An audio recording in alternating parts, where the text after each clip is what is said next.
I would like to invite Dr. G. Vishwanathan, founder and Chancellor, Vellore Institute of Technology, to kindly share your views with us. A big round of applause for Dr. G. Vishwanathan. Good afternoon. I'm happy to be here. I'm a senior academics, and I thank the organization for giving me an opportunity to address you on an important subject. We were discussing about, just now we saw Dr. Chaturvedi is moderating how to improve the quality of education and how to make our students employers. But what about those who are kept outside? According to 2011 census, 14 lakhs of children between the age of 18 and 23 who are eligible for education. I don't know the present number. Out of which we are giving higher education to only 4 crores of children. About 10 crores are left out. And now the education policy talks about taking it to 50%. All the developed countries, the GER is 60% minimum, and they go up to 100% like South Korea, Australia, etc. So it is our duty to see that everybody gets an occasion to study, go for higher education, both especially poor and the middle class. And unless that is done, we can never become an advanced country. In fact, today I saw a report by the Honorable Industries Minister that in another 2 years, we will overtake Germany by becoming the 3rd largest economy of the world. Already, we have overtaken Japan by a small margin, narrow margin, and become the 4th largest economy of the world. But it's not only the total GDP, but the per capita income is very, very important to consider whether some country is forward, advanced or not. To compare ourselves with Japan, no doubt we have overtaken him by a small margin, $4.18 trillion. But their per capita income is 12 times that of India. Their per capita income is $37,000, whereas India, it is 2,900. Again, if we are going to overtake Japan, their per capita income is $58,000. It is something like saying India is rich, but Indians are poor. That used to be said long back, and now we are still there because there is so much inequality. Whatever growth takes place in the country, it is not reaching all the people. That's the problem. That's what I want education to be given to everybody, so that this inequality can be brought down. It cannot be removed only by education. There are so many other policies of the government do it, but it can be narrowed down. In fact, education was in the state subject and the Constitution, and it was brought to the concurrent list in 1976. And I was one of those who voted in favor of shifting it from state to concurrent list. We thought that it would be good if it is in the concurrent list so that both the union government as well as the state governments will spend for education. Now what is happening is, not only they don't spend for education, but they want to collect from educational institutions. In 24-25, VIT, we have paid 270 crores for taxes, both union GST as well as state taxes. Now, I'm telling you this to impress upon the people and the government that it is the policy of the government to improve education, to increase the number of students, then they will have to spend. The policy says that at least 6% of the GDP should be spent on education, which is there for the last 60 years, from Radhakrishnan Commission onwards. We are always hovering around 3% of the GDP. Unless that is substantially increased, people cannot go for higher education because the governments do not start institutions of higher education. Even if they start, they will restrict the number.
Is Tamil Nadu versus UP.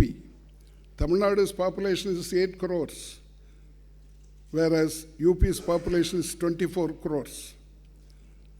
Tamil Nadu's total GDP is $450 billion, whereas it is $420 billion, whereas it is $240 billion in UP.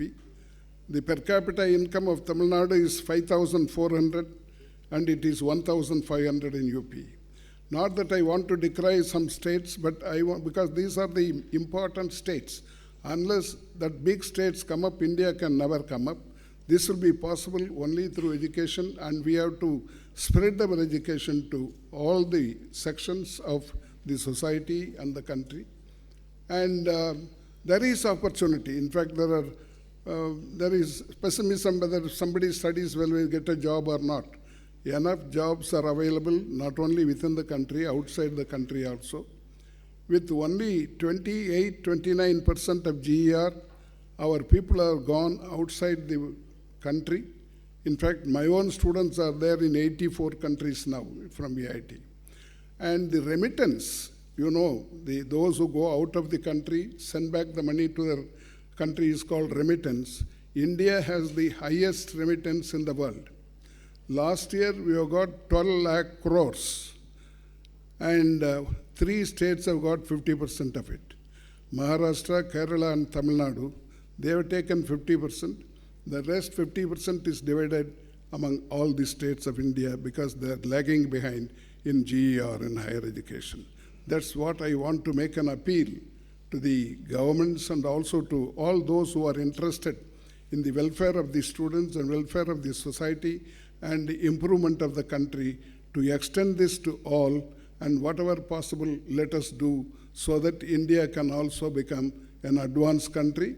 Not only because the government policies also should encourage that. Take, for example, GST. GST brings about 2 lakh crores a month, but who pays it? The top 10% of the population of this country control 80% wealth of the country, but they pay only 3 to 4% of GST. The 50% who control 4% of the wealth of the country, they pay 2/3 of the tax. That's the taxation theory is the broadest shoulder should bear the heaviest burden, which is not happening. I hope the government will realize this and correct this so that all of them will pay, and also there are national diseases where we have to come out of them, like corruption, tax evasion, black money, benami transaction, etc. That will be possible only if we educate our children, and that's the day when we can become an advanced country. Thank you very much.